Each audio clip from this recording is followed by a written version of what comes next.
Mchana naye. Kona ndichasiya seko mimba yakachaichengeta sei. Ai wakandikubvunzawo kana kuziwa. Nhumbu yake ikaichachengetwa nani kana asauye kumba kwangu. Ndoti mutatu akutoparikana tichiziwa. Imi mambo mozota manyara chakakona murume achiuyo. Ko nhumbu yake ichachengetwa nani? Nhumbu yake. Nhumbu yake ine 2 months.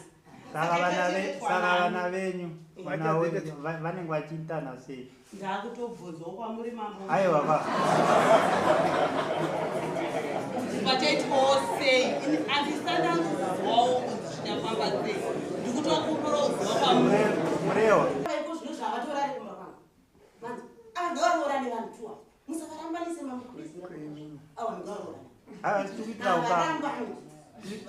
tikuitira panyaya yeukama.